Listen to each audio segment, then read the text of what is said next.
राम कृष्ण हरी माऊली.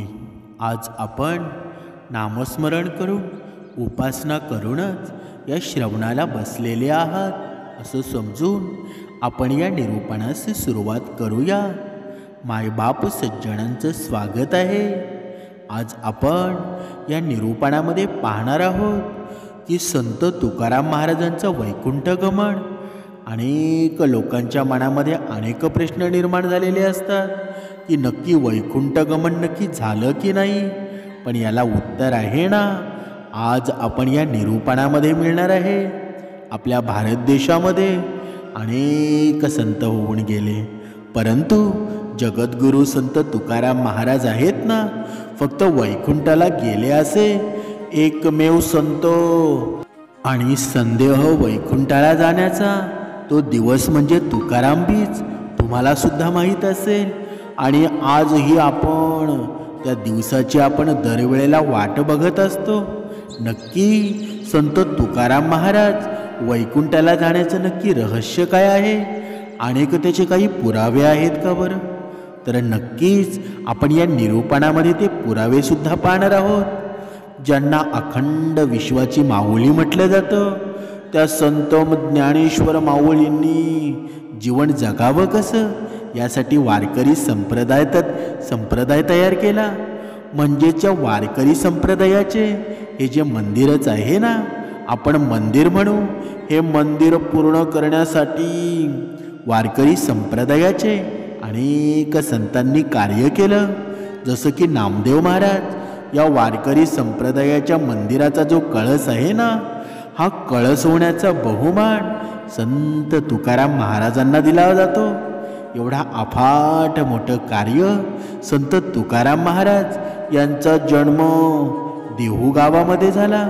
आणि वडिलांचं नाव बोल्होबा आणि आईचं नाव कणकाई, मूळ आडनाव आंबिले आणि नंतरच मोरे संत तुकाराम महाराज यांचा जन्म हा तसा 16व्या शतकातील, काही जण 17व्या शतकातील म्हणतात. परंतु संत तुकाराम महाराजांचा जन्म हा छत्रपती शिवरायांच्या स्वराज्यातला जन्म. म्हणजे संत तुकाराम महाराजांचा जन्म वसंत पंचमीच्या दिवशी माघ शुद्ध पंचमीला झाला. संत तुकाराम महाराजांचे वडील बोल्होबा पंढरीच्या पांडुरंगाचे परम भक्त होते, म्हणजे वारकरीच होते ना. त्यांच्या पाठीमागच्या 4 ते 5 पिढ्या त्या वारकरी होत्या. आणि विशेष म्हणजे संत तुकाराम महाराजांचा जन्म म्हणजे पंढरीच्या पांडुरंगानं दिलेला तो प्रसादच होता ना. पंढरीच्या पांडुरंगानं स्वतः सांगितलं होतं की बोल्होबाच्या पत्नीला, म्हणजेच त्या कणकाई मातेला, की तुमचा होणारा मुलगा अफाट भक्ती करणारा असेल. प्रत्यक्ष क्षण तो भगवंताची भक्ती करेल. आणि त्या देवाने सांगितल्याप्रमाणे संत तुकाराम महाराजांचा जन्म झाला. कणकाई मातेच्या पोटी बाळ हळूहळू मोठं होऊ लागलं. आणि ज्यावेळी संत तुकाराम महाराजांना बोलायला येऊ लागलं ना, तेव्हापासूनच भगवंताची भक्ती चालू झाली, देवाचं नामस्मरण चालू झालं. संत तुकाराम महाराजांचे वडील बघा सावकार होते. आणि सावकार नुसते सावकारच नाही, तर महाजनकी त्यांच्याकडे होती. त्या परिसरातील महाजनकी म्हणजे सावकाराला कर्ज देणारे सावकार. एवढी अफाट संपत्ती, अफाट जमीन, धन दौलत भरपूर होती. आणि संत तुकाराम महाराज आपल्या संसारामध्ये थोडेसे लक्ष घालू लागले होते. आणि भगवंताचं नामस्मरण देखील चालू होतं. याच दरम्यान संत तुकाराम महाराजांच्या वडिलांचं निधन झालं. आणि संसाराची जिम्मेदारी सर्व तुकाराम महाराजांच्यावरती पडली. महाराज आपल्या संसारामध्ये लक्ष घालत होते. संसाराचा गाडा हा उत्तम प्रकारे चालवत होते. परंतु त्याच वेळेमध्ये देहूच्या परिसरामध्ये फार मोठा एक दुष्काळ पडला. इतका दुष्काळ मोठा होता की विहिरींना पाणीसुद्धा राहिलं नाही. विहिरी सर्वत्र आटल्या होत्या. जनावरांना खायला काही नव्हतं. जनावर लोकांनी सोडून दिली होती. आणि डोंगरानं झाडपाला खाण्यामध्ये बघा त्या खाण्यामध्ये सुद्धा राहिला नव्हता, म्हणजे झाडं सुद्धा वाळून गेली होती. भुकेनं ताणेनं जनावरं मरू लागली आणि लोकांनी सुद्धा बघा त्यांना सुद्धा खायला मिळत नव्हतं. त्यावेळेस संत तुकाराम महाराजांनी आपल्या स्वतःचं धान्याचं कोठार ते खाली करून दिलं आणि लोकांना फुकट वाटू लागले. संत तुकाराम महाराजांच्या मनामध्ये भक्ती होती, दया होती. हे फक्त संतच करू शकतात. आणि एवढा हा दुष्काळ पडला होता, फार मोठा दुष्काळ होता. आणि त्यावेळी संत तुकाराम महाराजांनी गावातल्या ज्या लोकांच्या जमिनी होत्या त्या गहाण त्यांच्याकडे होत्या. वडील सावकार असल्यामुळं प्रत्येक शेतकऱ्याच्या जमिनीच्या घाणखते होती. अहो एवढी जमिनीची घाणखते होती ना की जवळजवळ बैलगाडी भरतील एवढी जमिनीची घाणखतं होती. आणि संत तुकाराम महाराजांनी या जमिनीची सगळी घाणखतं ही लोकांना वाटून टाकली. ज्याची त्याला पेपर देऊन टाकली, धन दौलत सगळी वाटून टाकली. आणि त्यांच्या मनामध्ये एक विचार आला, शंका निर्माण झाली की देव आहे की नाही. कारण देव जर असेल ना तर हा दुष्काळ का पडतो बरं? देवाला हे दिसत नाही का? जनावरं मरायला लागली, पाण्या वाचून तडफडू लागली, लोक अन्न करायला लागली. मग देव नक्की आहे तरी कुठे? देव नक्की आहे तरी कुठं? या प्रश्नाचं उत्तर मिळवण्यासाठी संत तुकाराम महाराजांनी आपलं घरदार सोडलं. सगळी जमीन जुमळा पैसा संपत्ती सगळी वाटून टाकली. फक्त राहण्यापुरतं घर राहिलं होतं. हे घरही सोडलं आणि जवळच असणारा भंडारा डोंगरावरती संत तुकाराम महाराज निघून गेले. झाडाखाली बसले आणि भगवंताचं नामस्मरण त्या ठिकाणी चालू केलं. प्रत्येक क्षण भगवंताने निर्माण केला आहे आणि त्या प्रत्येक क्षणावरती भगवंताचं नामस्मरण चालू झालं.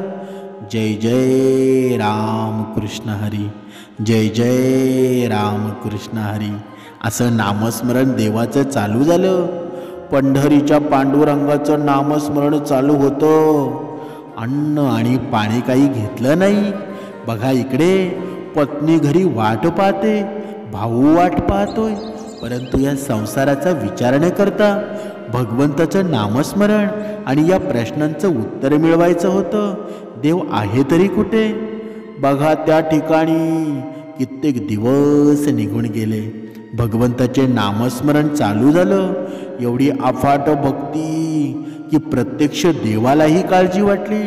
आपल्या भक्ताची आणि अखंड विश्वाचा मालक देवादिदेव विष्णुदेव स्वतः बाळ रूपामध्ये भंडारा डोंगरावरती आले आणि संत तुकाराम महाराजांना त्या ठिकाणी दर्शन दिलं. आणि देव आहे की नाही या प्रश्नाचं उत्तर त्या ठिकाणी संत तुकाराम महाराजांना मिळालं.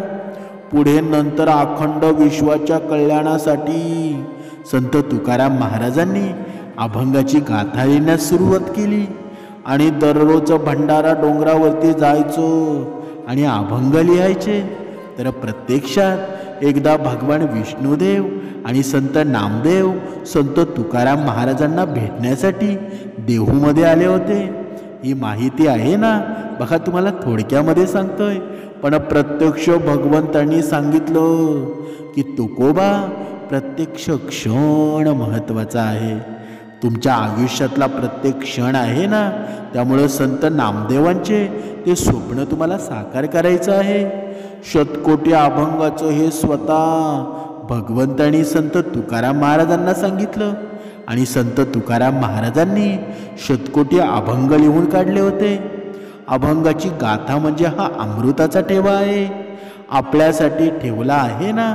परंतु या अभंग लिहिताना, ही गाथा लिहिताना त्यावेळी जातीय व्यवस्था होती.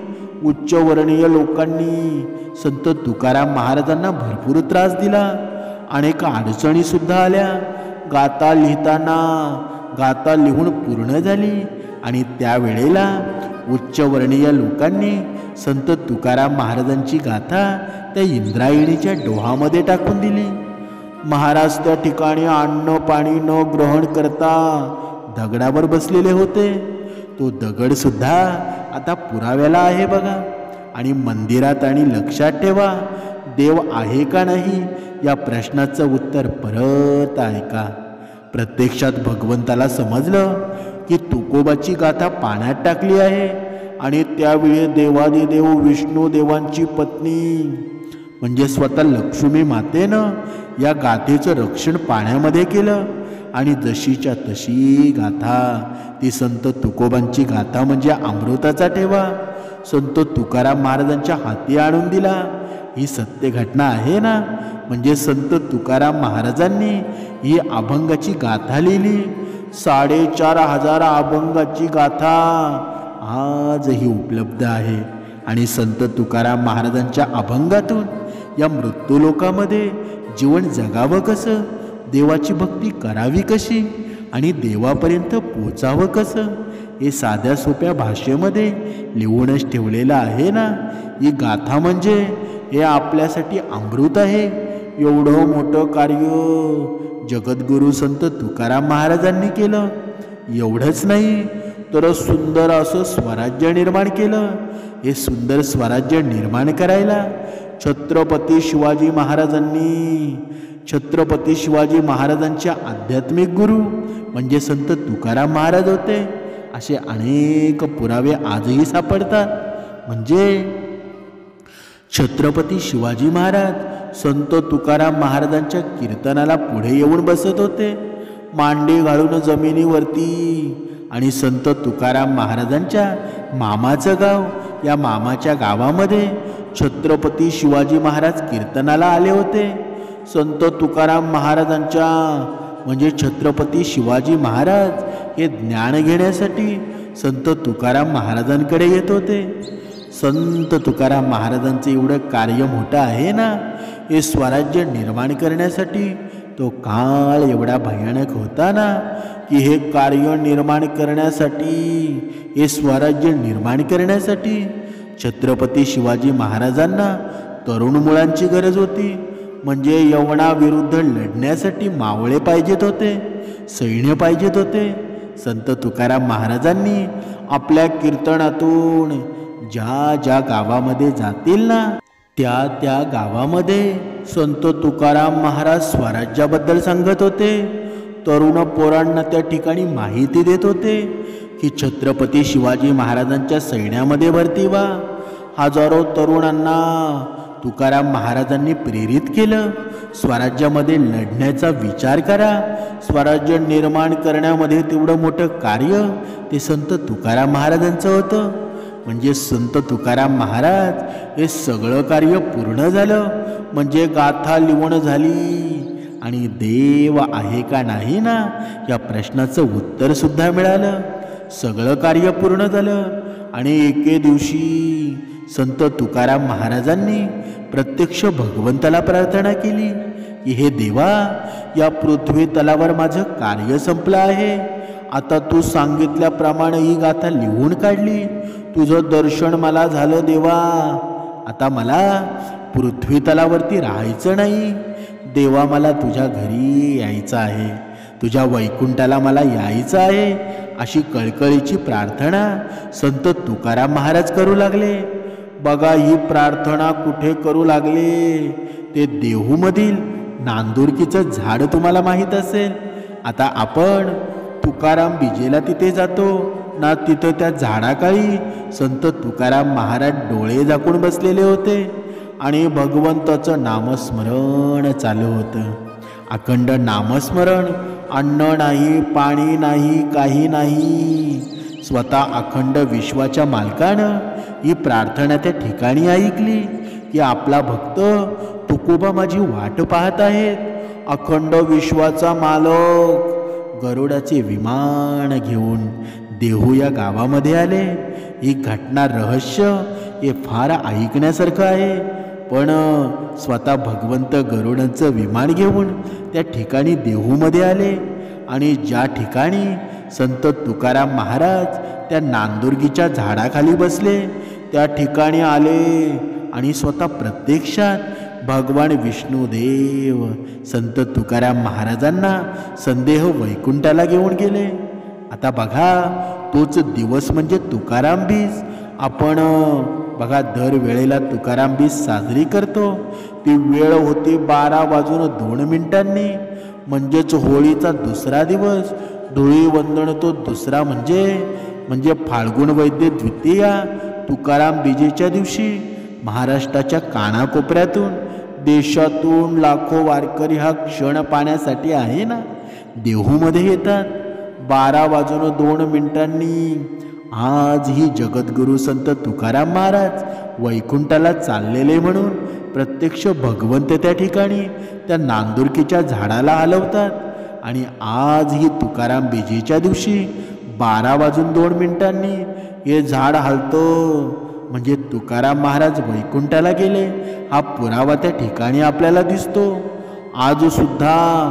परंतु अशी काही समाजामध्ये लोक आहेत ना, त्यांना नास्तिक लोक म्हणतात.